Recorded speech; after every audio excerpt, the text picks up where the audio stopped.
അനുരാഗത്തിൻ വേളയിൽ പരമായി വന്നൊരു സന്ധ്യയിൽ മനമേ നീ പാടൂ പ്രേമാദ്രം സങ്കടമൊക്കെ വന്നിട്ട് ഉലയുന്നുണ്ടെൻ നെഞ്ചകം അവളീ മണ്ണിൻ വിസ്മയം ഇനി എൻ്റെ മാത്രം എൻ്റെ മാത്രം. Hello everyone, hope you all are doing good and great. അപ്പം ഇത് ഈദ് വ്ളോഗാണ്. ഈദ് കഴിഞ്ഞിട്ട് 2 ദിവസമായെങ്കിൽ ഈദിൻ്റെ വ്ളോഗാണ്. അപ്പം ഞാൻ മൈലാഞ്ചി ഞാൻ തന്നെ ഇട്ടതായതുകൊണ്ട് ഇത്ര ഇട്ടിട്ടുണ്ടായിരുന്നുള്ളൂ. ഞാൻ ബാക്കിയുള്ളവർക്ക് ഇട്ട് കൊടുത്തിട്ട് എനിക്ക് പിന്നെ ഇടാൻ മടിയായി. പിന്നെ രാവിലെ തന്നെ ബെഡൊക്കെ ക്ലീൻ ആക്കി തന്നെ ഡ്രസ്സൊക്കെ എടുത്ത് വെച്ച് സിംബ ഉണ്ടായിരുന്നു മേലെ കയറി ഇരിക്കുന്നത്. സിംബയ്ക്ക് ഇപ്പോൾ നല്ല സുഖമില്ല, അവന് മേൽ കുറേ മുറിയൊക്കെ ഉണ്ട്. സോ അവന് തീരെ വയ്യ, ഭയങ്കര ക്ഷീണമൊക്കെയാണ്. അങ്ങനെ പിന്നെ ഡ്രസ്സ് ആ പണികളൊക്കെ കഴിഞ്ഞിട്ട് ആദ്യം കാക്കയൊക്കെ പള്ളിയിൽ പോയി അവരുടെ ഡ്രസ്സൊക്കെ അയൺ ചെയ്ത് പള്ളിയിൽ പറഞ്ഞയച്ച് അങ്ങനെ പിന്നെ ഞാൻ എൻ്റെ ഡ്രസ്സൊക്കെ എടുത്ത് വെച്ച് ഈ ഒരു ഗ്രീൻ ഡ്രസ്സാണ് എൻ്റെ ഈദ് ഔട്ട്ഫിറ്റ്. ഇതെനിക്കൊരു ഹെംസ് ക്ലോത്തിങ് എന്ന് പറഞ്ഞ പേജിൽ നിന്ന് അയച്ചു തന്നാണ്. നല്ല ഡ്രസ്സാണ്, നല്ല കളറും വർക്കും ഒക്കെ. കളർ ഞാൻ പറഞ്ഞിരുന്നു ഈ കളറിൽ ചെയ്താൽ അടിപൊളിയാവും എന്ന് പറഞ്ഞപ്പോൾ അവർ ഈ കളറിൽ ചെയ്തു തന്നു. നല്ല രസമുണ്ടായിരുന്നു. ഹലോ എവരിവൺ, അപ്പോൾ ഞാൻ എന്നാണ് ഈ വീഡിയോ ഇടണതെന്ന് എനിക്കറിയില്ല കേട്ടോ, കാരണം എനിക്ക് കുറേ വീഡിയോസ് എഡിറ്റ് ചെയ്യാണ്ട്. അത് കഴിഞ്ഞിട്ടായിരിക്കും ഞാൻ ഈദിൻ്റെ വ്ളോഗ് ഇടണത്. അപ്പം എനിക്ക് പറയാനുള്ളത് എന്താണെന്ന് വെച്ചാൽ ഇതും വർക്ക്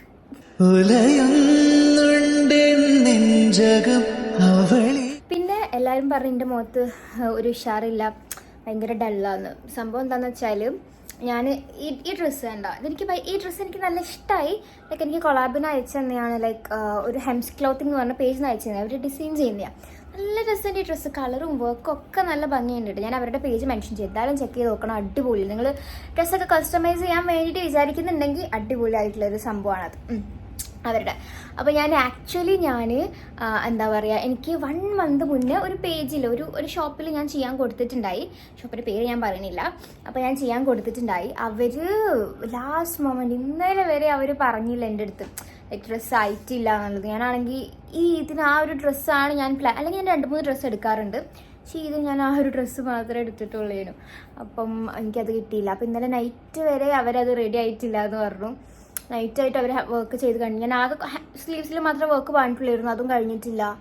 അപ്പം എനിക്ക് ആകെ ചടച്ച്, എനിക്ക് സങ്കടമായി. കാരണം ഞാൻ വിചാരിച്ച എനിക്ക് ഇഷ്ടപ്പെട്ട ഒരു കളറിൽ ഞാൻ ചെയ്യാൻ വെച്ചേനു.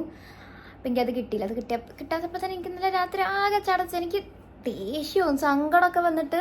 കാരണം ഞാൻ കിട്ടും എന്ന് വിചാരിച്ചിരുന്നൊരു ഡ്രസ്സല്ലേ, എനിക്ക് നല്ല ഇഷ്ടപ്പെട്ട കളർ ഞാൻ ചെയ്യിപ്പിക്കാൻ കൊടുത്തി. ആ മോഡൽ എനിക്ക് ഇഷ്ടമായിട്ടുണ്ടായി.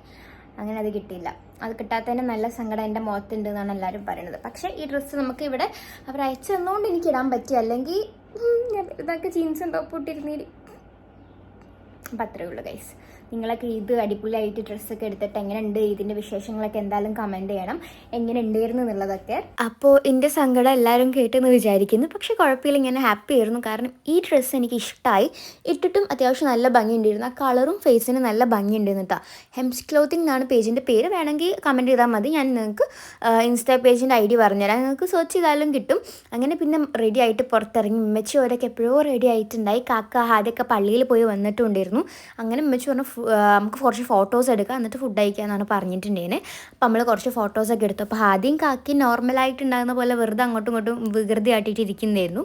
പിന്നെ ഞാൻ അങ്ങനെ കുറച്ച് നേരം പുറത്തിരിക്കുമായിരുന്നു. പൊന്നും കേപ്പിയും റെഡി ആയിട്ടില്ലായിരുന്നു. അപ്പോൾ ഞാൻ അവരെ വെയിറ്റ് ചെയ്തിട്ട് താഴെ ഇരിക്കുമായിരുന്നു കേട്ടോ. അപ്പോൾ എൻ്റെ കസിൻസും അപ്പൻ്റെ കുട്ടിയാണ് ഹംദു എന്ന് പറഞ്ഞ, ഇടയ്ക്ക് ഞാൻ വീഡിയോസിൽ കാണിക്കാറില്ല. അപ്പോൾ ഹംദു ഒക്കെ വന്നിരിക്കേണ്ടിയിരുന്നു. അപ്പോൾ ഹംദു എൻ്റെ ചെരുപ്പിൻ്റെ ആ വള്ളി പോകുന്നത് കാരണം അവനതിങ്ങനെ ഇട്ടുതരാൻ നോക്കുകയാണ്. എങ്ങനെ നോക്കിയിട്ട് ഓക്കേറ്റൊക്കെ എന്തൊക്കെയോ കാണിക്കുന്നുണ്ടായിരുന്നു, ഇതെങ്ങനെ ഇടുക എന്നൊക്കെ പറഞ്ഞിട്ട് കുറേ ഓലെന്നെ ഇടും, കോലെന്നെ വലിച്ചെടുക്കും, അങ്ങനെയായിരുന്നു. അപ്പോൾ ഞാനിങ്ങനെ ഹംദുവിൻ്റെ അടുത്ത് ഇങ്ങനെ സംസാരിച്ചിട്ടിരിക്കുകയായിരുന്നു കേട്ടോ അവിടെ. അപ്പോൾ സ്കൈ കാണാൻ നല്ല രസമുണ്ടായിരുന്നു, നല്ല തെളിഞ്ഞ സ്കൈ ആയിരുന്നു. പക്ഷെ കുറച്ച് മയക്കാറ് പോലെ മൂടിയിരിക്കുന്നുണ്ടായിരുന്നു. പിന്നെ വീട്ടിലെല്ലാവരും ഫുഡ് കഴിച്ച് പിന്നെ അതിന് ശേഷമാണ് പൊന്നും കേപ്പിയും വന്നത്. അപ്പോൾ പിന്നെ ഞാൻ അവരുടെ കൂടെ ഇരുന്നാണ് ഫുഡ് കഴിച്ചത്. ഞാൻ അവരുടെ കൂടെ ഇരുന്ന് ഫുഡ് കഴിച്ചു. ഫുഡ് ലഗൂൺ ബിരിയാണി, അതേപോലെ തന്നെ ചിക്കൻ ഫ്രൈയും അത്ര ഉണ്ടായിരുന്നുള്ളൂ. നമ്മൾ ഓവർ ഫുഡൊന്നും ഉണ്ടാക്കിയിട്ടില്ല ഇനി പ്രാവശ്യം. ഞാൻ ഇങ്ങനെ റൂമിലിരുന്നപ്പം എനിക്ക് അബു കൊണ്ടുവന്ന് തന്നെയാണ് ഈ ഒരു കത്ത്. ലൈക്ക് എൻ്റെ വീഡിയോ ഇഷ്ടമുള്ള ആരോ തന്നതാണെന്നാണ് പറഞ്ഞത്, എൻ്റെ ക്ലാസ്സിലത്തെ. അപ്പം ഐ ആം സോ ഹാപ്പി. എനിക്ക് ഹാപ്പി ബർത്ത്ഡേ ഉണ്ട് ഇത്. എനിക്ക് ഹാപ്പി ബർത്ത്ഡേ ഒക്കെ എഴുതിയിട്ടുണ്ട്. ആരാണെങ്കിലും താങ്ക് യു. ഈ കത്ത് നിങ്ങളുടെ യൂട്യൂബ് ചാനലിൽ വിടണം കണ്ടാ, ഞാൻ ഇട്ടിട്ടുണ്ട് കേട്ടാ. രസമുണ്ട്. പിന്നെയും ഹാപ്പി ബർത്ത്ഡേ. ഇത് ആരാ തന്നെന്നുള്ള പേര് എനിക്കറിയില്ല. ഞാൻ ഒന്നുകൂടെ പോയിട്ട് അബുവിനോട് ചോദിച്ചു നോക്കേണ്ടത് ആരാ തന്നെയെന്ന്. So thank you. എനിക്ക് കപ്പുണ്ട്. എനിക്ക് ആദ്യമായിട്ട് ഇങ്ങനെയൊക്കെ കിട്ടണം. So I am is Rafida. എന്ത് രസാ. മിസ് റഫിദ, ഞാൻ നിങ്ങളുടെ വീഡിയോ കാണാറുണ്ട്, അടിപൊളിയാണ്. എനിക്കൊരു കുഞ്ഞ് യൂട്യൂബ് ഉണ്ട്. YouTube name Nunu and Rifu world. ഞാൻ പൊന്നൂന്റെ ക്ലാസ്സിലാണ്. എനിക്ക് നിങ്ങളുടെ സിംബയെ വളരെ ഇഷ്ടമാണ്. ഞങ്ങൾ ബാംഗ്ലൂരിൽ പഠിക്കുകയാണെന്ന് അറിയാം. ഓക്കെ, നിങ്ങൾ പറയണം I love you, happy birthday. എല്ലാവർക്കും എൻ്റെ വക ഈദ് മുബാറക്. ഗായ്സ്, ഇതുപോലത്തെ ലെറ്റർ എനിക്കും കൂടെ ഇടയ്ക്ക് അയച്ചാൽ കൊള്ളായിരുന്നു. ഇന്നതിന് മുമ്പ് കണ്ടിട്ടില്ലല്ലോ. ഞാൻ ഇവിടെയൊക്കെ തന്നെ ഉണ്ട് ഒരു വഴിപോക്ക്. കൊള്ളാം, ഒരുങ്ങിട്ട് കൊള്ളാം.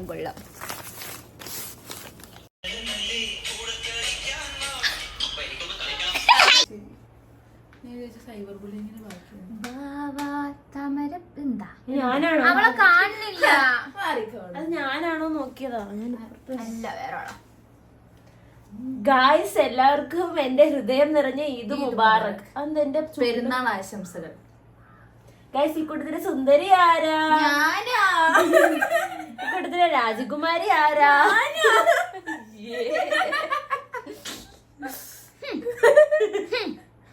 ഇതിലേതോ ഒറിജിനൽ. ഇതല്ല, ഇതിന്റെ അപ്പുറം ചാടി കടന്നവളാണി കെ ജോസഫ്.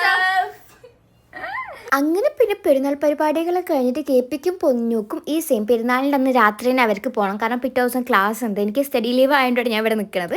അങ്ങനെ അമ്മച്ചിയൊക്കെ അമ്മേൻ്റെ വീട്ടിലും ഉമ്മേൻ്റെ വീട്ടിലൊക്കെ പോയിട്ട് വന്ന് ഞാൻ ഇവരുടെ കൂടെ നിൽക്കുകയായിരുന്നു. അങ്ങനെ അവർ പോയി. പിന്നെ ഞങ്ങൾ കാലിക്കറ്റ് പോകാമെന്ന്. ഇവർക്ക് ഫസ്റ്റ് 7:30 ജനറൽ കമ്പാർട്ട്മെൻറ്റിൽ കയറി പോകാമെന്ന് പറഞ്ഞു. ടിക്കറ്റ് കിട്ടാനില്ല. ഈദ് ടൈമല്ലേ, ടിക്കറ്റ് ഒന്നും കിട്ടാനില്ല, ഒക്കെ സോൾഡ് ഔട്ട് ആയിരുന്നു. അങ്ങനെ പിന്നെ ഞങ്ങൾ വിചാരിച്ചു 7:30 ആണെങ്കിൽ കുറച്ച് കാലിക്കറ്റ് കറങ്ങി ഫുഡൊക്കെ കഴിച്ചിട്ട് പോയാൽ മതിയല്ലോ എന്ന്. പിന്നെ നമ്മൾ പോകുന്ന വഴിക്ക് നോക്കിയപ്പം 8:30 ഒരു ബസ്സിൻ്റെ ഒരു ടിക്കറ്റ് കിട്ടി. അപ്പോൾ അതിന് പോകാമെന്ന് വെച്ചാൽ അതിന് ടിക്കറ്റ് എടുത്ത് പെട്ടെന്ന്. എന്നിട്ട് ഞങ്ങൾ നേരെ പോയത് കാലിക്കറ്റ് ബീച്ചിലേക്കാണ്. നല്ല തിരക്കുണ്ടായിരുന്നു. എൻ്റെ അമ്മോ, എല്ലാത്ത തിരക്കിയിരുന്നു അവിടെ. പക്ഷേ സൺസെറ്റ് അവിടുത്തെ അടിപൊളിയായിരുന്നു. ആ ഒരു നിങ്ങൾ ബീച്ചിൽ പോയവർക്ക് അറിയുന്നുണ്ടാവും, അന്നത്തെ സൺസെറ്റ് അടിപൊളിയായിരുന്നു ഇതിൻ്റെ അന്നത്തെ. അങ്ങനെ പിന്നെ ഉമ്മച്ചി ഇതാണ് തിരക്ക് അവിടുത്തെ അവസ്ഥ. പാർക്ക് ചെയ്യാനൊക്കെ സ്ഥലം എന്തോ ഭാഗ്യത്തിന് കിട്ടിയതാണ്. നല്ല തിരക്കുണ്ടായിരുന്നു. ഇത് എന്ന് വെച്ചാൽ ഞങ്ങൾ പോകുന്നവർ തിരക്ക് കൂടി വല്ലാണ്ട് കുറയണില്ലായിരുന്നു. അങ്ങനെ പൊന്നൂന് കല്ലുമ്മക്കായ വേണമെന്ന് പറഞ്ഞു. അവൾ കഴിച്ചിട്ടില്ല ഇതുവരെ കല്ലുമ്മക്കായ എന്ന് പറഞ്ഞിട്ട് നമ്മൾ കല്ലുമ്മക്കായ മേടിച്ച്. ഇത് അത്ര ടേസ്റ്റിലായിരുന്നു. ഞാനും ഉമ്മച്ചും പറയുമായിരുന്നു നെസ്റ്റോൻ്റെ ഉള്ളിലൊക്കെ കല്ലുമ്മക്കായ ഉണ്ട്, അതാണ് അടിപൊളിയെന്ന്. അപ്പം അവൾ മറ്റേ ഇതും ഉന്നക്കായും പൊന്നു കഴിച്ചിട്ടില്ല എന്ന് പറഞ്ഞു. അപ്പോൾ നമ്മൾ ഉന്നക്കായ മേടിച്ച് പിന്നെ മുട്ട മസാലയിട്ട മുട്ട അതൊക്കെ മേടിച്ചിട്ടുണ്ടായിരുന്നു കേട്ടോ. അതൊക്കെ മേടിച്ചിട്ട് നമ്മൾ കഴിച്ച്. പിന്നെ ഐശ്വര്യതയും അവർ കഴിച്ചിട്ടില്ല എന്ന് പറഞ്ഞു പൊന്നു. അത് നമ്മൾ ഇന്നലെ 2 ദിവസം മുന്നേ നമ്മൾ ഒരു സ്ഥലത്ത് പോയപ്പോൾ അത് മേടിച്ചിട്ടുണ്ടായിരുന്നു. അങ്ങനെ പിന്നെ അതൊക്കെ കഴിച്ച് ഒന്നുകൂടെ സൺസെറ്റ് നല്ല ഭംഗി കൂടി വരുന്നു. അപ്പോൾ ഈ കുട്ടികളെ കളിക്കുന്നിടത്ത് നിന്ന് ഞാനും കാക്കയും ഹാദിനെ കളിയാക്കാമെന്ന് വിചാരിച്ചിട്ട് ഹാദിക്ക് കുഞ്ഞ് ബോൾ മേടിച്ച് ഞങ്ങളിങ്ങനെ കളിയാക്കും. ഈ ഉമ്മൻ്റെ ചെറിയ കുട്ടിയല്ലേ, ഉമ്മച്ച് ചെറിയ കുട്ടിക്ക് മേടിച്ച് എടുത്തോളി എന്നൊക്കെ പറഞ്ഞിട്ട് ഓൻ ഈ സാധനം ഞങ്ങൾ മേടിച്ച്, ഈ ബാറ്റും ബോളും. അങ്ങനെ പിന്നെ ഞങ്ങൾ അവിടെ നിന്ന് ഇറങ്ങി. അവിടെ നിന്ന് ഇറങ്ങിയപ്പോൾ തന്നെ ഒരു 7 മണി 7:30 ആ ടൈം ആയിട്ടുണ്ടായിരുന്നു കേട്ടോ. 7:30 ആയിട്ടുണ്ടായിരുന്നു. അങ്ങനെ പിന്നെ നമ്മൾ വിചാരിച്ചു പൊന്നൂനും കെപ്പിക്കും കൊണ്ടുപോകാനുള്ള ഫുഡ് മേടിച്ചിട്ട് അവരെ നേരെ ബസ്സിൻ്റെ അവിടെ ഇറക്കി കൊടുക്കാമെന്നാണ് നമ്മൾ വിചാരിച്ചത് കേട്ടോ. അങ്ങനെ പിന്നെ നമ്മൾ ഫുഡ് മേടിക്കാൻ വേണ്ടി നെസ്റ്റോയിൽ പോകാമെന്ന് വിചാരിച്ചു. കാലിക്കറ്റ് 3 നെസ്റ്റോ ഉണ്ടല്ലോ. അപ്പോൾ നമ്മൾ പുതിയ നെസ്റ്റോ ഉണ്ട്, മറ്റേ ഡയമണ്ട് മാൾ, ബ്ലൂ ഡയമണ്ട് മാളോ അങ്ങനെ എവിടെയോ ഉണ്ട്. അപ്പോൾ നമ്മൾ അവിടെ പോകാമെന്ന് വിചാരിച്ചിട്ട് കാക്ക വണ്ടി പാർക്ക് ചെയ്തു. ഞാൻ വിചാരിച്ചു ഇതിന് മേലെ കയറ്റി വെക്കുന്ന സിസ്റ്റം ഉണ്ടല്ലോ, അപ്പോൾ നമ്മൾ വണ്ടി മേലെ കയറ്റി വെക്കാൻ പറയാമെന്ന് പറഞ്ഞിട്ട് അങ്ങനെ ഇതാക്കിയതാണ്. അങ്ങനെ പിന്നെ നമ്മൾ അവിടെ പോയപ്പം ആ മോളിൽ ബ്ലൂ ഡയമണ്ട് മോളിൽ പുതിയ ഷോപ്സ് ഉണ്ട്, ഇൻട്യൂണും സ്റ്റൈൽ യൂണിയൻ എന്ന് പറഞ്ഞാൽ ബാംഗ്ലൂരിലുള്ള ഷോപ്പല്ലേ. അപ്പം നമ്മൾ അതിലൊക്കെ കയറി നോക്കി. പിന്നെ അപ്പോൾ അവിടെ നിന്ന് ഞങ്ങൾക്ക് ഫുഡ് കിട്ടിയില്ല. അപ്പോൾ നമ്മൾ ഇറക്കി കൊടുക്കാൻ വേണ്ടിയിട്ട് പോയി. അവരുടെ പാളയത്ത് നിന്ന് തന്നെ പ്രൈവറ്റ് ബസ് ആയതുകൊണ്ട് പാളയത്ത് നിന്നായിരുന്നു അവർക്ക് കയറാണ്ടായിരുന്നത്. അപ്പം നമ്മൾ അവിടെ എത്തി 8:45 ബസ് പറഞ്ഞെങ്കിൽ നമ്മൾ 8:30 അവിടെ എത്തി. അവിടെ എത്തിയിട്ട് പിന്നെ ഫുഡ് മേടിക്കാമെന്ന് വിചാരിച്ചു, നെക്സ്റ്റ് ഒന്നും കിട്ടാത്തതുകൊണ്ട്. അങ്ങനെ പിന്നെ ഫുഡൊക്കെ മേടിച്ചിട്ട് അവർ പോയി. ആ വീഡിയോസ് ഒന്നും ഞാൻ എടുത്തിട്ടില്ല. അപ്പോൾ അത്രയേ ഉള്ളൂ എൻ്റെ ഇന്നത്തെ ഒരു vlog. Thanks for watching. Bye bye.